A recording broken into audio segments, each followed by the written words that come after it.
ಸುಳ್ಯ ತಾಲೂಕಿನ ಆರಂತೋಡು ಸಮೀಪದ ಅರಮನೆಗಯ್ಯ ತೂಗು ಸೇತುವೆ ಶಿಥಿಲಗೊಂಡಿದ್ದು, ಈ ತೂಗು ಸೇತುವೆಯಿಂದ ಬಿದ್ದು 3 ಗಾಯಗೊಂಡ ಘಟನೆ ಗುರುವಾರ ರಾತ್ರಿ ಸಂಭವಿಸಿದೆ. ಅರಮನೆಗಯ್ಯ ನಿವಾಸಿ ತೇಜಕುಮಾರ್ ಕುಸುಮಾಧರ ಉಳುವಾರು ಮತ್ತು ಚಂದ್ರಶೇಖರ ಕೋಂಪುಳ್ಳಿ ಗಾಯಗೊಂಡವರು. ಮರ್ಕಂಜದಲ್ಲಿ ಕೆಲಸ ಮುಗಿಸಿ ರಾತ್ರಿ ವೇಳೆ ಮನೆಗೆ ತೆರಳುತ್ತಾ ಇದ್ದಾಗ ತೂಗು ಸೇತುವೆಯ ರೋಪ್ ತುಂಡಾಗಿ 3 ಕೆಳಗೆ ಬಿದ್ದಿದ್ದಾರೆ. ಪರಿಣಾಮವಾಗಿ ಕುಸುಮಾಧರ ಉಳುವಾರು ಅವರ ಕೈಗೆ ಗಂಭೀರ ಗಾಯವಾಗಿದೆ.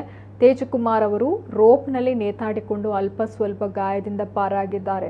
ಚಂದ್ರಶೇಖರ ಅವರು ಕೂಡ ಗಾಯಗೊಂಡಿದ್ದಾರೆ. 3ರನ್ನ ಸುಳ್ಯದ ಮೆಡಿಕಲ್ ಕಾಲೇಜು ಆಸ್ಪತ್ರೆಗೆ ದಾಖಲಿಸಿ ಚಿಕಿತ್ಸೆ ನೀಡಲಾಗ್ತಾ ಇದೆ. ಅರಮನೆಗಯ್ಯ ತೂಗು ಸೇತುವೆ ಶಿಥಿಲಗೊಂಡಿರುವ ಬಗ್ಗೆ ಮಾಧ್ಯಮಗಳಲ್ಲಿ ಹಲವು ಬಾರಿ ವರದಿಯಾಗಿತ್ತು. ಆದರೆ ಸೇತುವೆ ದುರಸ್ತಿ ಬಗ್ಗೆ ಗಮನ ಹರಿಸಿರಲಿಲ್ಲ.